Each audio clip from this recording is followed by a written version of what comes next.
మరి తెలుగు వాళ్ళ నూతన సంవత్సరానికి చంద్రబాబు నాయుడు భార్య ఎక్కడికి వెళ్ళింది? హెరిటేజ్లో కూర్చొని పాలు వెతుక్కుంటున్నారా? ఎందుకు ఉగాది వేడుకల్లో పాల్గొనలేదు? ఎందుకు భార్య సమేతంగా మరి కనిపించలేదని నేను అడుగుతున్నా. మీరు అడుగుతారు కదా. మా జగనన్న మా వదిన భారతమ్మ ఎంత లక్షణంగా ఉగాది పండుగ జరిపి ఈ రాష్ట్ర ప్రజలందరికీ కూడా విషెస్ చెప్పారు. మరి సనాతన యోధుడు ఏదో హిందూ ధర్మాన్ని హిందూ కల్చర్ని కాపాడడానికి పుట్టినట్టు కథలు చెప్తాడు కదా పవన్ కళ్యాణ్. మరి ఆయన భార్య తెలుగు వాళ్ళ నూతన సంవత్సరం ఉగాది టైంలో ఎక్కడికి వెళ్ళారు? ఎందుకు రాష్ట్రంలో కనిపించలేదు? ఎందుకు ప్రజలకు విషెస్ చెప్పలేదు భార్య సమేతంగా వచ్చి? ఇవాళ రోజా మాట్లాడదాం మనం చూసాం. ఆమె వాడిన భాష కానీ పదజాలం కానీ నిజంగా చెప్పాలంటే యావత్ ఆంధ్ర రాష్ట్రం కూడా అసహించుకునే పరిస్థితి కనపడతా ఉంది. మొత్తం ఆంధ్ర రాష్ట్రం యావత్ ఆంధ్ర రాష్ట్రం అన్ని జిల్లాల్లో ఇక్కడ అక్కడని కాకుండా మొత్తం చేత్కరించుకొని 11 సీట్లకు పరిమితం చేస్తే కూడా ఇంకా కూడా బుద్ధి రాకుండా ఉగాది రోజు సతీ సమేతంగా ఆమె సెటిల్ వేసుకొని ఇంటి పక్కన సెటిల్ వేసుకొని డ్రామా ఆర్టిస్ట్ కంపెనీ లాగా కెమెరాలు పెట్టుకొని మమ అనిపించడం కాదు. ఇవాళ రేపు వస్తారు గౌరవ ముఖ్యమంత్రి వర్యులు తిరుమలకు వస్తారు. రేపు వచ్చినప్పుడు కుటుంబ సమేతంగా వస్తారు. అలాగే రమ్మని చెప్పండి భారతిని వాళ్ళ కూతురుని జగన్మోహన్ రెడ్డి అందరిని వేసుకొని వచ్చి ఫామ్ మీద డిక్లరేషన్ ఇచ్చి పోయి దర్శనం చేసుకోమని చెప్పండి. చూద్దాం ఎంతవరకు ఆమె చెప్పే దాంట్లో అర్థం ఉందనేది. ఊరికే నోరుంది కానీ లొడలా వాగేస్తుంటే జనాలు చూస్తుంటారు ఏంటంటారు అనుకుంటే ఎట్టా. ఢిల్లీ పోయేసి మండపం గురించి మాట్లాడింది. 2023లో సర్వే చేస్తున్నప్పుడు ఆమె మంత్రిగా ఉన్నప్పుడు సర్వే చేస్తున్నప్పుడు గాడిదలు కాస్తుంది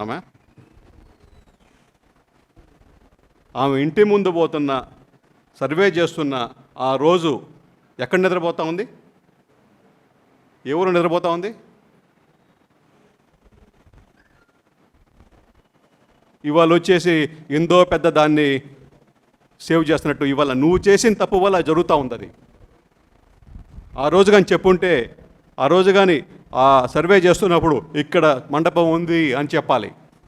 అన్నీ అయిపోయినాక టెండర్లు అయిపోయినాక ఇవాళ అన్నీ వచ్చి నంగి మాటలు మాట్లాడితే అట్ట.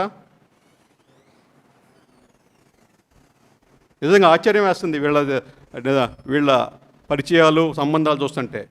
తిరుమలకి వెళ్తుంది, ఎట్లా వెళ్తుందో తెలియదు, మేమే వెళ్ళాము అన్నిసార్లు. అందరిని తీసుకెళ్తుంది, అదొక వ్యాపారం.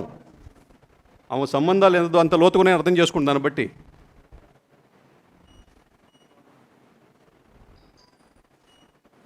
ఇదే విధంగా కానీ రోజా మాట్లాడితే ఆమెకైతే నా దేశంతో టికెట్ అయితే ఇచ్చేది లేదు చచ్చేది లేదు. కానీ పద్ధతులు మార్చుకోకపోతే జనాలు కూడా ఇప్పటికే ఎక్కడ పోయినా కూడా నగిరంటే అబ్బాబ్బా ఈ ఆమె అంటారు. భాష అనేది నీ ఒక్కదానికే కాదు అందరికీ వస్తుంది. మేము గౌరవం ఇచ్చి పుచ్చుకోవాలనుకుంటాం. ఇంతకుముందే అన్నారు వచ్చే ముందల వెంట మీద రాయేస్తున్నావు బాను అని. నిన్ను దేంతో పోల్చారు అర్థం చేసుకో. ఇక్కడే ప్రెస్ క్లబ్లోనే ఇందాకే అన్నారు వెంట మీద రాయబోతున్నావు బాను అని. దాన్ని బట్టి అర్థం చేసుకో నీ పరిస్థితి ఏంటో, నీ గురించి జనాలు ఏమనుకుంటున్నారు అనేది. రోజా గారు, మీరు భువనమ్మ గారి గురించి కానీ నారావారి కుటుంబం గురించి మాట్లాడే అర్హత మీకు లేదు. ఈరోజు మీలాగా మాకు సినిమా సెట్టింగ్ వేసుకోవాల్సిన అవసరం మాకు లేదు. మరి గతంలో ఏదైతే ముఖ్యమంత్రి చంద్రబాబు నాయుడు గారు పనిచేశారో, మరి ఆయన జీవిత కాలంలో ఎన్ని దేవాలయాలు కుటుంబ సమేతంగా వెళ్ళారో, అంతేకాకుండా కలియుగ వెంకటేశ్వర స్వామి దర్శనానికి మరి మేడం గారితో భువనమ్మ గారితో కుటుంబ సమేతంగా ఎన్నిసార్లు వెళ్ళారో, ఎన్నిసార్లు ప్రభుత్వం తరఫున కూడా మరి పట్టు వస్త్రాలు సమర్పించారో ఒక్కసారి చూడమ్మా రోజమ్మ. మీరు మాట్లాడతారా? మీరు 5 సంవత్సరాలు ముఖ్యమంత్రిగా మీ నాయకుడు జగన్మోహన్ రెడ్డి గారు ఉన్నప్పుడు మీరు ఏ దేవాలయానికన్నా కానీ కుటుంబ సమేతంగా సతీ సమేతంగా మీరు పట్టు వస్త్రాలు ఏ దేవాలయంలోనైనా సమర్పించారా?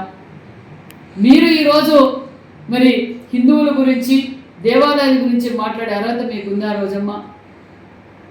అంతేకాకుండా ప్రజలందరికీ తెలుసు మరి నారా దేవాంశ్ జన్మదినం రోజు మరి అన్నదాన కార్యక్రమం కూడా ప్రతి సంవత్సరం జరుగుతుంది. మేము తెలియజేసేది ఒకటే, మీకు హిందువుల పైన కానీ వెంకటేశ్వర స్వామి పైన కానీ నమ్మకం ఉంటే మీరు వెళ్ళి కుటుంబ సమేతంగా వెళ్ళి మీరు డిక్లరేషన్ ఇచ్చి వెంకటేశ్వర స్వామి దర్శనం చేసుకోండి. మీరు సినిమా సెట్టింగ్లు వేసుకోవడం, ప్రసాదం ఇస్తే ఏ విధంగా ఇబ్బంది పడ్డారో, మరి ప్రదక్షిణ చేయమంటే ఏ విధంగా ఇబ్బంది పడ్డారో ప్రజలందరికీ తెలుసు. మీరు జవాబు చెప్పాల్సింది, మీరు ప్రశ్నించాల్సింది జగన్మోహన్ రెడ్డి గారిని ప్రశ్నించాలా. రోజమ్మ గారు, విజయమ్మకి న్యాయం చేయమని చెప్పండి. ఏదైతే మరి రాజశేఖర రెడ్డి గారి ఆస్తిలో వారు వారసులైన మరి జగన్మోహన్ రెడ్డి గారి బిడ్డలకు, మరి షర్మిలమ్మ బిడ్డలకు సమాన హక్కులో వాటా ఇవ్వాలని రాజశేఖర రెడ్డి కోరికను తీర్చమని చెప్పండి. సునీతమ్మ గారి కోరికను తీర్చండి. షర్మిలమ్మ గారి గురించి ఆలోచించండి. ముందు మీ జగన్మోహన్ రెడ్డి గారి సినిమా సెట్టింగ్లాగా ఇవన్నీ మానేసి విజయమ్మకి మరి చెప్పమా రోజమ్మ. మా బోనమ్మ గురించి మాట్లాడే అర్హత మీకుందా? ఈరోజు వేలాది మందికి ఉపాధి చూపిస్తూ ఎంతోమందికి వైద్యరీత్యా కావచ్చు, విద్యరీత్యా కావచ్చు, సేవ రూపంగా కావచ్చు, ఎంతో వేలాది మందికి ఈరోజు ఉపాధి చూపిస్తున్న బోనమ్మ గారి గురించి నీ రాజకీయాల కోసం బోనమ్మ గారిని లాగుతావా? నీ డైవర్షన్ పాలిటిక్స్ కోసం, నీ ఉనికి కోసం మీరు బోనమ్మ గారి గురించి మాట్లాడారే లేదు రోజమ్మ అనే విషయం కూడా తెలియజేస్తుంది. మా రోజా, మా లప్ప అక్కో నీకోసమే వచ్చా నేను.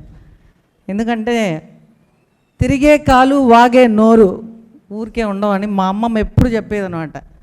సో అది ఖచ్చితంగా నీకు వర్తిస్తుంది.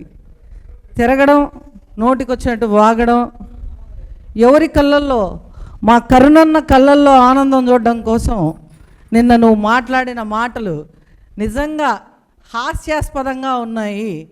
రోజా, నువ్వు గుర్తుపెట్టుకోవాలి. రోజా నిన్న మాట్లాడింది కొన్ని మాటలు, అవి కూడా నేను మీకు చదివి వినిపిస్తాను. ఉగాది రోజు చంద్రబాబు నాయుడు గారు ఆయన భార్యతో ఎందుకు ఉగాది చేయలేదు, పండగ రోజు లేకుండా హెరిటేజ్లో పాలు బిసుకుతున్నారా? అవునక్క,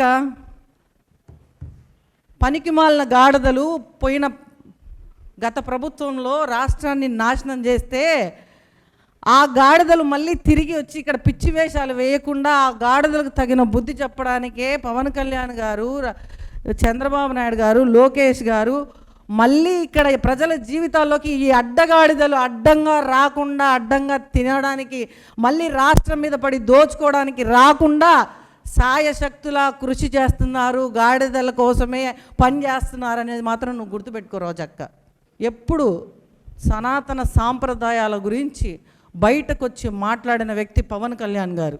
గుర్తుపెట్టుకో రోజా, నోరుందని మాట్లాడితే పళ్ళు రాలగొట్టి చేతిలో పెడతా. పవన్ కళ్యాణ్ గారిని అనే అర్హత నీకు అసలు లేదు.